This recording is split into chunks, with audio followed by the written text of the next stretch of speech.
बस online class में फिर से आप लोगों का स्वागत है। और जैसे अभी हम तुम लोगों को पढ़ा रहे थे 12th का कॉमर्स के अकाउंट में accounting for non profitable organisation और लाभकारी संस्थाओं का लेखांकन। और हमें ऐसा लगता है कि जो भी बच्चे अभी 11th में हैं तो बहुत बच्चों ने या तो 12th में स्टार्ट कर दिया होगा या फिर नेक्स्ट मंथ से करेंगे। तो ये वीडियो जो हम बना रहे हैं ये स्पेशली जो अभी 11th से 12th में जा रहे हैं उनके लिए। और एक वीडियो हम बना देंगे जो ऑलरेडी इस बार जो है फरवरी या मार्च में जो एग्जाम देंगे अलग अलग स्टेट के अलग अलग बोर्ड्स में, उसके लिए स्पेशली एक शॉर्ट 2-3 वीडियो हम बना देंगे जिसमें जो है पूरा बुक का मेन कॉन्सेप्ट जो है वो क्लियर हो जाएगा। तो फिलहाल अभी लास्ट डे हम लोग थे कहां पर, तो नॉन प्रॉफिटेबल ऑर्गेनाइजेशन में बनता है क्या क्या, receipt and payment account, income and expenditure account और बैलेंस शीट। तो बताए थे तुम लोगों को कि उस दिन ऑलरेडी बताए थे, आज हम बोले थे कि बोर्ड पे तुम लोग को फॉर्मेट बता देंगे और किस ढंग से इसको बनाएंगे वो दिखा देंगे। उसके बाद तुम लोग के पास जो भी अभी हो, चाहे 12th में हो या 11th से 12th में जा रहे हो, और जो 11th वाले जो 12th में जा रहे हो तो 100% अपने अपने बुक से बनाना। और जो भी प्रॉब्लम्स हो तुम्हारा वो प्रॉब्लम तुम डिस्क्रिप्शन बॉक्स में जो है हमसे पूछ सकते हो, हम उसको जरूर से जरूर सॉल्व करेंगे। तो अब देखो यहां पर नॉन प्रॉफिटेबल ऑर्गेनाइजेशन में सबसे पहला हम लोग बनाएंगे receipt and payment account.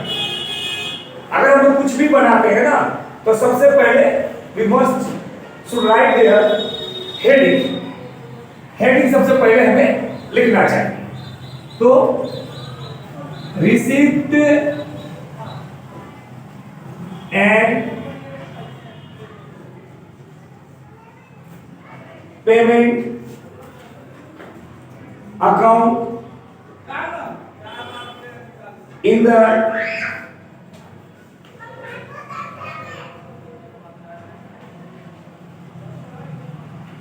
books of, जिनका भी रहे यहां पर नाम लिख देना है, जिसका भी बना रहे हो, फॉर द ईयर एंडिंग, मान लो 31 मार्च 2022, ये हेडिंग हो गया। यहां पर receipt and payment account in the books of, नाम लिख देंगे जिसका भी होगा, फॉर द ईयर एंडिंग 31 मार्च 2022। अब कॉलम्स देखो, कॉलम्स कैसे बनेंगे अभी जो बताएंगे ना ये तुम्हारा कंप्लीट कॉन्सेप्ट हो जाएगा। उसके बाद तुम कोई भी क्वेश्चन रिसीप्ट पेमेंट का अगर तुम बनाना चाहोगे तो आसानी से तुमसे बनेगा। कहीं कहीं अगर प्रॉब्लम आता है तो बोल ही डिस्क्रिप्शन बॉक्स में हमसे तुम पूछ सकते हो, हम बिल्कुल ही तुम्हारा हेल्प करेंगे।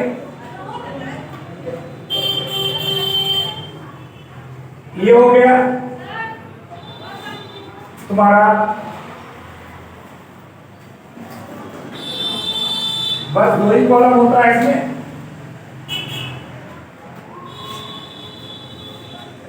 Particular amount, sorry receipt amount, ऐसा पेमेंट अमाउंट। ये हो गया डेबिट साइड, ये हो गया credit side. Receipt amount,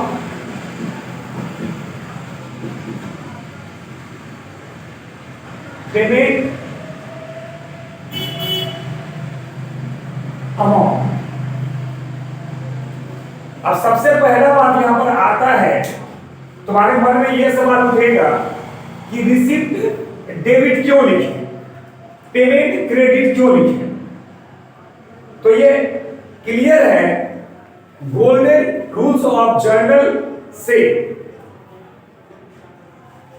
receipt and payment account में हम सिर्फ कैश ट्रांजैक्शन को दिखाते हैं, कैश का रिसिप्ट होना और कैश का पेड करना, कैश का जाना। तो कैश को हम लोग छू सकते हैं, देख सकते हैं। तो जो भी अकाउंट हम जिसको छू सके, देख सके, वो रियल अकाउंट होता है। तो जाहिर सा बात है कि अगर receipt and payment account cash से रिलेटेड है तो ये भी रियल अकाउंट है, तो यहां पर रियल अकाउंट का रूल लागू होगा। Debit what comes in and credit what goes out. इसलिए एज अ रियल अकाउंट यहां पर रिसीप्ट डेबिट है और पेमेंट क्रेडिट है। तो एक बार क्लियर हो गया कि receipt and payment account real account होता है, ठीक है। और दूसरा बात, इसमें रेवेन्यू और कैपिटल दोनों आइटम्स जाते हैं, दोनों मत जाता है। रेवेन्यू इनकम हो या रेवेन्यू एक्सपेंडिचर हो, कैपिटल एक्सपेंडिचर हो या कैपिटल इनकम हो। कैपिटल जो इस फाइनेंशियल ईयर के साथ साथ अदर फाइनेंशियल ईयर से भी बिलोंग करता हो। रेवेन्यू जो अर्निंग इस फाइनेंशियल जो फाइनेंशियल ईयर तुम बना रहे हो, सपोज दैट यहां पर हम लोग लिखे मार्च 22, इसका फाइनेंशियल ईयर क्या हो जाएगा 2021 टू 2022। तो ये हो गया करंट फाइनेंशियल ईयर। तो करंट फाइनेंशियल ईयर हो या प्रीवियस फाइनेंशियल ईयर हो या नेक्स्ट फाइनेंशियल हो, सबको इंक्लूडिंग बोलेंगे तो हो जाएगा कैपिटल आइटम। और सिर्फ इस करेंट फाइनेंशियल ईयर की बात करेंगे तो वो हो जाएगा तुम्हारा रेवेन्यू आइटम। तो यहां पर कैपिटल हो या रेवेन्यू, टोटल आइटम चाहिए, चाहे वो इस साल का हो या पिछला किसी साल का या आने वाले किसी साल का। अगर इस फाइनेंशियल ईयर में यानी 21 टू 22 जो हमारा फाइनेंशियल है उसमें किसी भी साल का अगर अमाउंट आता है या जाता है उसमें लिखेंगे, और इस साल का तो लिखेंगे। यानी कि इसमें क्या पता है, कैपिटल रेवेन्यू दोनों जाता है। इसका बिगिनिंग होता है टू कैसी है। तुम यहां पर ओपनिंग भी लिख सकते हो, टू ओपनिंग कैसी है, टू कैसे बैक। जो तुम्हारे बुक में है, तुम्हारे बुक में अगर दोनों है तो दोनों लिखोगे, अगर तुम्हारे बुक में कैसी हैंड है तो सिर्फ कैसी हैंड लिखोगे, कैसे बैग है तो कैसे बैग लिखोगे। उसके बाद टोटल रिसीप्ट। एक बात याद रखना, तुम जो अकाउंट बना रहे हो ये अकाउंट ये नॉन प्रॉफिटेबल ऑर्गेनाइजेशन का है, तो जाहिर सा बात है नॉन प्रॉफिटेबल ऑर्गेनाइजेशन में इनकम में क्या क्या होता है। सपोज तुम कोई क्लब चला रहे हो तो क्लब में वो आता है लॉकर रेट, तो लॉकर रेट को क्या समझता है सर, एक्सपेंडिचर पेमेंट है। नो, वो हमारा रिसीप्ट होगा, जो कि हम क्लब है, हम क्या करेंगे, हम एक लॉकर अवेलेबल करवाएंगे जो भी उस क्लब के में पार्टिसिपेट होना चाहते, जो भी आना चाहते, तो उस लॉकर का हम रेट लेंगे ना, डोनेशन दान। तब नॉन प्रॉफिटेबल ऑर्गेनाइजेशन है तो हम तो लेंगे, हम दान लेंगे, हम सब्सक्रिप्शन चंदा लेंगे।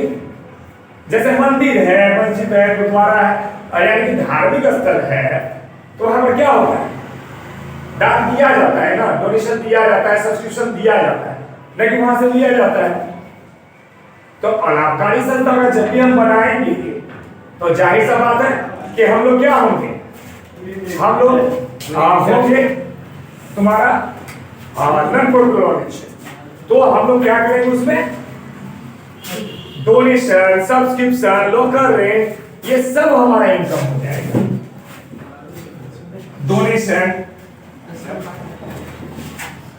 डोनेशन, उसके बाद लोकल रेंट, सब्सक्रिप्शन। आप बता ही दिए किसी भी साल का हो, मान लो सब्सक्रिप्शन 3 साल का है, 2021 का भी है, 2022 का भी है, 2023 का भी है, सबको अंदर में लिख के ऐड कर दिए। अब पहले तो एक टोटल जाएगा जो कि कैपिटल नेचर हो या रेवेन्यू नेचर हो, तो इस साल का भी जाएगा और अगला पिछला सब साल का जाएगा। इसके बाद डोनेशन है, और भी डोनेशन रहे या डोनेशन बोर्ड बिल्डिंग रहे या डोनेशन बोर्ड फिक्स है, कुछ भी रह जाएगा। इसके अलावा हमको नहीं लगता है कि कौन सा रिसीप्ट को दिक्कत हुआ पहचानते हैं। जो 2-3 पॉइंट था जो स्टूडेंट जो कंफ्यूज होता है उसको हम बता दिए, बाकी जो भी रिसीप्ट है सब डेबिट में आते हैं। अब बात करें पेमेंट का, तो पेमेंट में क्या है, मशीनरी परचेज, कोई भी सामान खरीदेंगे तो कैश जाएगा ना हमारा, फर्नीचर परचेज या कोई भी पेमेंट, कोई भी एक्सपेंसेस वो जाएगा पेमेंट में। तो हमको नहीं लगता पेमेंट साइड को भी तुमको कोई दिक्कत है, कोई नया बात वहां होगा। या तो परचेज होगा, तो परचेज है तो कोई भी सामान अगर खरीदेंगे तो क्या सामान जाएगा, पेमेंट में जाएगा। कोई भी एक्सपेंसेस है तो पेमेंट में जाएगा।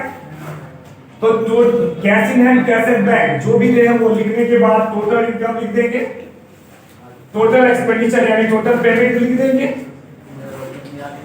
उसके बाद बता ही दिए, चाहे तुम फिक्स एसेट्स कर दो या करेंट कोई भी एक्सपेंस करो, सब जाएगा total revenue capital total item जाएगा। बार बार ये बात रिपीट करता है, ये बार बार रिपीट इसलिए करने की गलती करता है स्टूडेंट। अब यहाँ पर क्या करेंगे, टोटल कर देंगे दोनों साइड। याद रहे टोटल एक सिधाई में होना चाहिए। उसके बाद हम डेबिट साइड को रफ में जोड़ लेंगे, क्रेडिट साइड को रफ में जोड़ लेंगे। जो अमाउंट ज्यादा होगा वो दोनों साइड लिख देंगे। क्या बोले, अगर क्रेडिट वाला ज्यादा है तो क्रेडिट वाला दोनों साइड लिख दो, अगर डेबिट वाला ज्यादा है तो डेबिट वाला दोनों साइड लिख दो। मान लो ज्यादा तो क्वेश्चन में डेबिट वाला ज्यादा होता है तो डेबिट वाला लिख दिया दोनों साइड। तो क्रेडिट में हमारा बैलेंस निकलेगा, बैलेंस निकलेगा तो क्या निकलेगा, कैश इन हैंड निकलेगा या फिर कैश एट बैंक निकलेगा। याद रहे क्वेश्चन में अगर सिर्फ कैश इन हैंड है तो कैश इन हैंड निकलेगा, क्वेश्चन में सिर्फ कैश एट बैंक है तो कैश एट बैंक निकलेगा। अगर दोनों है तो दोनों में से एक अमाउंट बुक में जो दिया या तो कैश इन हैंड दिया रहे या कैश एट बैंक दिया रहे, दोनों में से एक दिया रहेगा, दूसरा हम लोग बैलेंस के तौर पे निकालेंगे। कभी कभी क्या करता है, टोटल अमाउंट दे देता है, opening cash in hand cash at bank वो भी रहता है, closing cash in hand cash at bank वो भी रहता है। तो उस स्थिति में हम क्या करेंगे, सिर्फ टोटल मिला देंगे। अकाउंट्स में तुम जानते हो टोटल इक्वल होना चाहिए, तो यहाँ पर हम ज्यादा वाला टोटल दोनों साइड लिख दिए, कम रहता तो बैलेंस निकालते, अगर नहीं दिख रहा बैलेंस तो बराबर छोड़ दो। इस बात को, इस पॉइंट को ठीक से थोड़ा सा एक बार फिर से समझ लेना। अगर डेबिट ज्यादा है तो दोनों साइड लिख दिए, बैलेंस निकाल दिया। अगर ज्यादा नहीं निकला, दोनों साइड इक्वल निकला तो कोई झमेला नहीं, इक्वल निकल गया तो छोड़, तो हमारा काम ही है अकाउंट्स में इक्वल। तो ये था रिसीट एंड पेमेंट अकाउंट। अब नेक्स्ट डे जो है हम तुम लोगों को इनकम एक्सपेंडिचर के बारे में बताएंगे, और इससे रिलेटेड तब तक टोटल क्वेश्चन अब 1 वीक बाद ही हम तुमको बताना ये इनकम एक्सपेंडिचर। तो 1 वीक है, 1 वीक में तुम अपने अपने बुक में जो स्टेट से हो, जहां पर भी हो, जो भी बुक अगर तुम्हारा चलता हो उससे तुम क्वेश्चन बनाओ, और इससे रिलेटेड जो भी डाउट होता है डिस्क्रिप्शन बॉक्स में हमसे पूछो। बाय, ठीक है।